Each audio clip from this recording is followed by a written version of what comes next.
जय माता दी।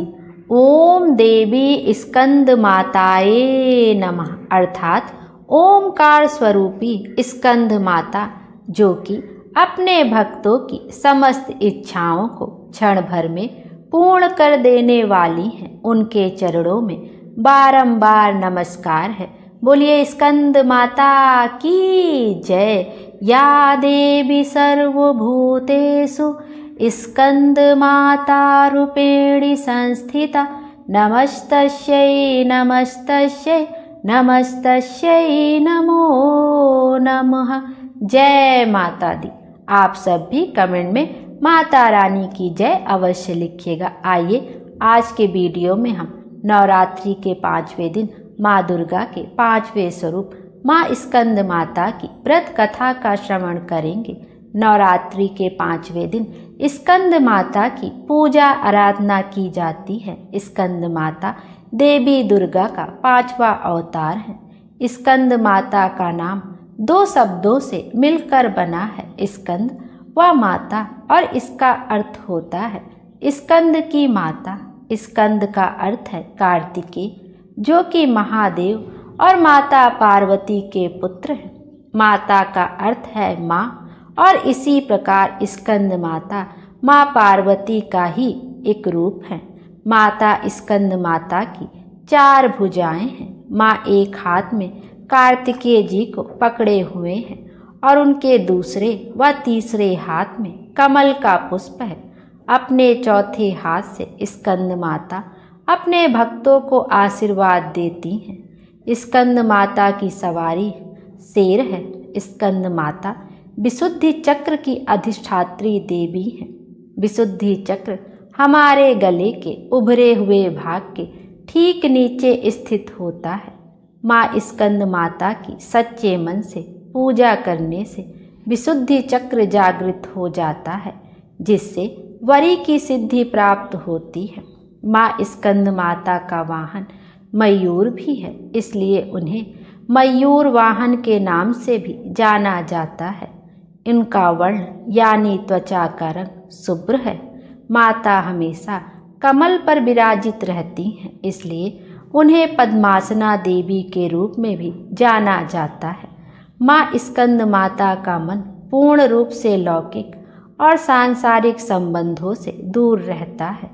स्कंद माता का पूजन करने वाले व्यक्ति और जीव मुख्यतः सांसारिक बंधनों में रहकर भी उनसे मुक्त होते हैं। आइए अब माँ स्कंद माता के चरणों में अभिनंदन करते हुए हम माँ स्कंद माता की व्रत कथा का श्रवण करते हैं।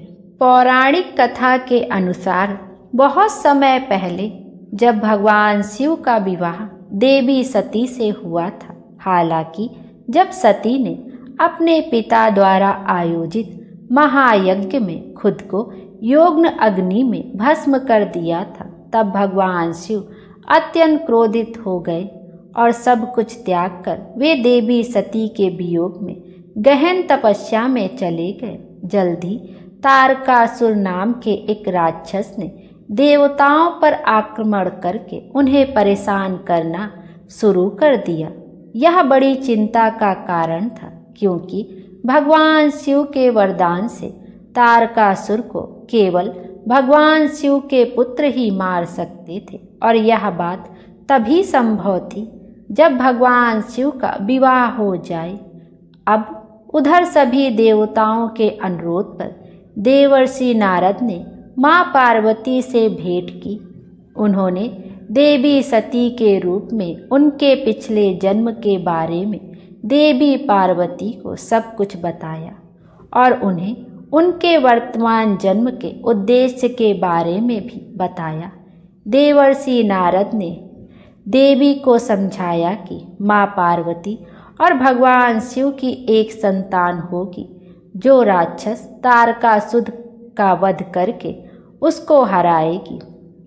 हालांकि भगवान शिव को यह एहसास कराने के लिए माँ पार्वती ही देवी सती का अवतार थी। माँ पार्वती को अत्यधिक ध्यान और कठिन तपस्या करनी पड़ी। उन्होंने अन्न जल त्याग दिया। 1000 से अधिक वर्षों तक घोर तपस्या की। कई बार उन्होंने केवल जल और वायु का सेवन करके तपस्या की। अंत में भगवान शिव ने उनके समर्पण को स्वीकार किया और वे देवी पार्वती से विवाह करने के लिए तैयार हो गए। जब भगवान शिव की ऊर्जा माँ पार्वती जी के साथ संयुक्त हुई तो एक उग्र बीज उत्पन्न हुआ। हालांकि वह उग्र बीज इतना गर्म था कि अग्नि देवता भी उसे छू पाने में असमर्थ थे। उन्होंने इसे गंगा जी को सौंप दिया, जिन्होंने इस बीज को सुरक्षित रूप से संभाला और इसे सरवन के जंगल में बो दिया। यहाँ पर 6 बहनों द्वारा उस बीज की देखभाल की गई, जिन्हें कृतिका माता के रूप में जाना जाता था। समय के साथ उग्र बीज एक बच्चे के रूप में बदल गया, क्योंकि कृतिका माँ ने उनकी देखभाल की थी। इसलिए उस बच्चे को भगवान कार्तिकेय के रूप में जाना जाने लगा। जल्दी भगवान कार्तिकेय को देवताओं का सेनापति बनाया गया और उन्हें तारकासुर को हराने के लिए विशेष अस्त्र शस्त्र प्रदान किए गए। कार्तिकेय जी ने अर्थात स्कंद भगवान ने जब तारकासुर के साथ एक भयंकर युद्ध किया और अंत में तारकासुर राक्षस को मार डाला और इस प्रकार उन्होंने देवों के अधिकार फिर से उन्हें वापस प्रदान करे।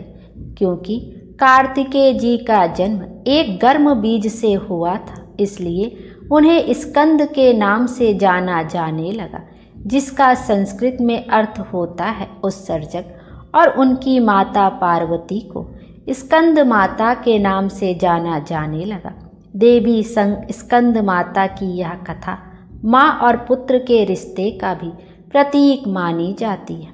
जब भी भक्त स्कंद माता की पूजा करते हैं तो उनकी गोद में विराजमान उनके पुत्र भगवान स्कंद की अपने आप ही पूजा हो जाती है। इस प्रकार भगवान स्कंद की कृपा के साथ साथ भक्त स्कंद माता की कृपा का आनंद भी लेते हैं। बोलिए स्कंद माता की जय। आइए अब यह भी जानते हैं कि माता की गोद में विराजमान भगवान स्कंद हमेशा बाल रूप में ही क्यों रहते हैं, वह कभी बड़े क्यों नहीं होते। इसके बारे में भी एक प्राचीन कथा प्रचलित है।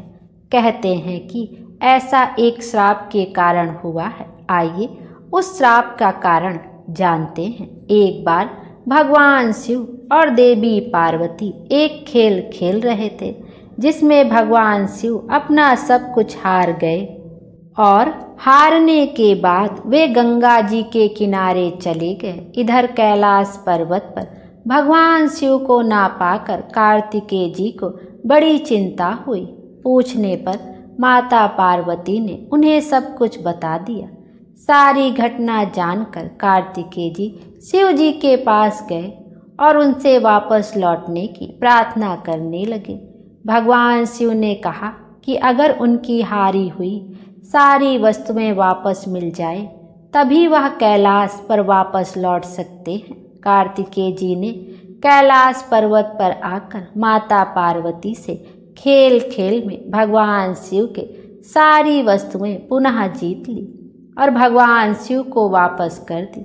इधर पार्वती जी भी शिव जी के कैलाश पर्वत से चले जाने पर बड़ी चिंतित हुई। जब गणेश जी ने अपनी माता को उदास देखा तो उनसे उदास होने का कारण पूछा। तब वह शिव जी के पास जाकर उनकी व्यथा पूछने लगे। इधर शिव जी पुनः पार्वती जी से खेल की इच्छा व्यक्त करने लगे और इस बार खेल में शिव जी जीत गए। भगवान गणेश जी जब ध्यान पूर्वक सारा खेल देख रहे थे तब उन्हें पता चला कि यह सब तो भगवान विष्णु की माया से हो रहा है। सारा रहस्य उन्होंने देवी पार्वती को बता दिया। इधर पार्वती जी ने क्रोध में आकर भगवान शिव को श्राप दे डाला और कार्तिकेय जी को भी सदैव बाल रूप में ही रहने का श्राप दे डाला। कहते हैं कि तभी से कार्तिकेय जी हमेशा बाल अवस्था में ही दिखाई देते हैं। हालांकि इस खेल में हार जाने पर भगवान शिव को देवी पार्वती ने जो श्राप दिया था उसके अनुसार गंगा जी की धारा सदा भगवान शिव के मस्तक पर बनी रहेगी। देवी पार्वती ने साथ ही साथ देव ऋषि नारद को भी श्राप दिया था कि वे कभी एक स्थान पर टिक नहीं सकेंगे, और उन्होंने भगवान विष्णु को भी श्राप दिया कि रावण तुम्हारा शत्रु होगा और रावण का विनाश विष्णु जी के हाथों ही होगा। इस प्रकार से देवी पार्वती जी के द्वारा दिए गए श्राप को सभी को भुगतना पड़ा।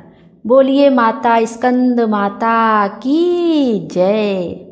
आइए अब स्कंद माता की आरती का भी श्रवण करते हैं और साथ ही साथ माता को क्या चीज़ें प्रिय हैं, उनको कौन सा भोग लगाना चाहिए यह भी जानते हैं। स्कंद माता को पीली वस्तुएं प्रिय हैं, इसलिए माँ को खीर में केसर डालकर उसका भोग लगाना चाहिए।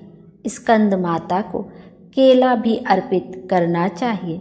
नवरात्रि के 5वें दिन लाल वस्त्र में सुहाग की सभी सामग्री लाल फूल और अक्षत के समेत माँ को अर्पित करने से महिलाओं को सौभाग्य और संतान की प्राप्ति होती है।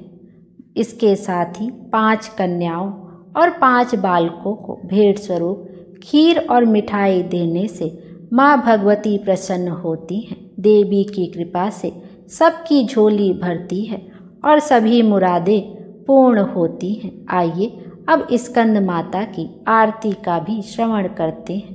जय तेरी हो स्कंद माता, 5वां नाम तुम्हारा आता, सबके मन की जानन हारी, जग जननी सबकी महतारी, तेरी जोत जलाता रहूं मैं, हरदम तुझे ध्याता रहूं मैं, कई नामों से तुझे पुकारा, मुझे एक है तेरा सहारा, कहीं पहाड़ों पर है डेरा, कई शहरों में तेरा बसेरा, हर मंदिर में तेरे नजारे, गुण गाए तेरे भक्त प्यारे, भक्ति अपनी मुझे दिला दो, शक्ति मेरी बिगड़ी बना दो,